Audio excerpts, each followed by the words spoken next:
ओम नमः शिवाय। जय श्री राधेकृष्णा। बंधुगण, आज आसतु श्रावण मास महात्म्यर द्वादश अध्याय शुणा।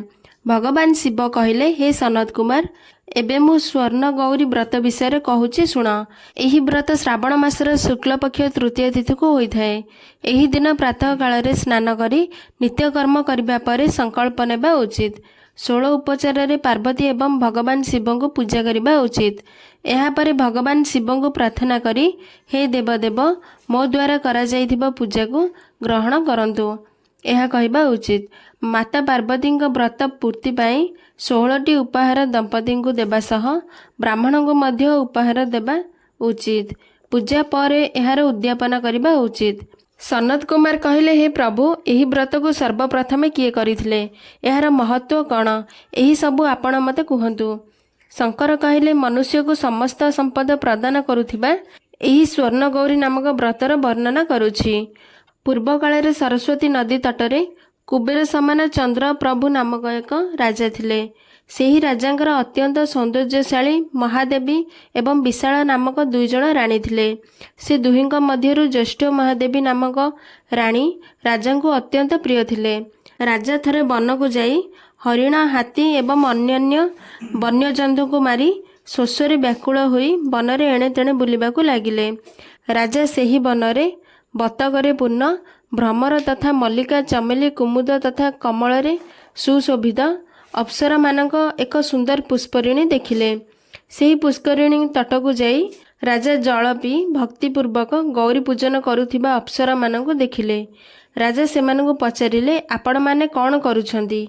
यह शुणी राजा को सेमाने कहिले, आमे माने स्वर्ण गौरी नामक उत्तम व्रत करुछु।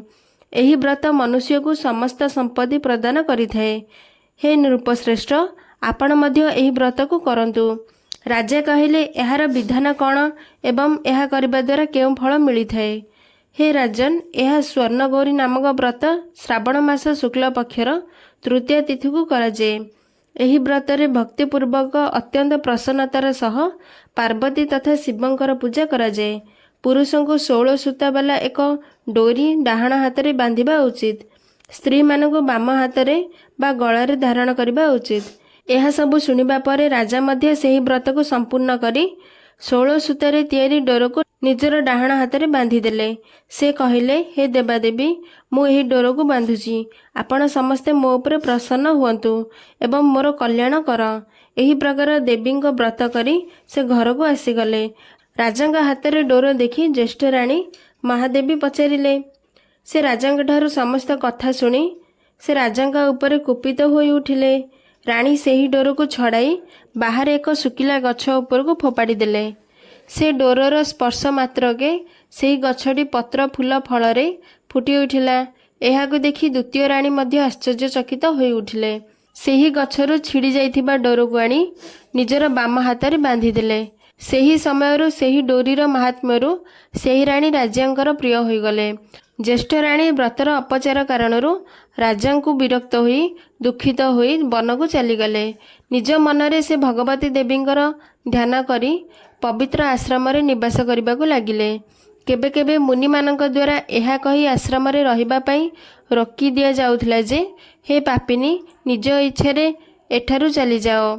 एही प्रकार घोर बनरे एपट सेपट भ्रमण करी करी से दुखित होई एक स्थान रे बसीगले।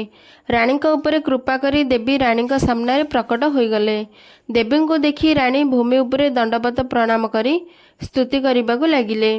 सेतेबेले देवी द्वारा वरदान प्राप्त करी एवं गौरी पूजा अर्चना करी जो व्रत करथिले तार प्रभाव रे रानी को राजा महल को नहीं आसिले। यापर देवी कृपारू सबु मनोकामना पूर्ण हो गला।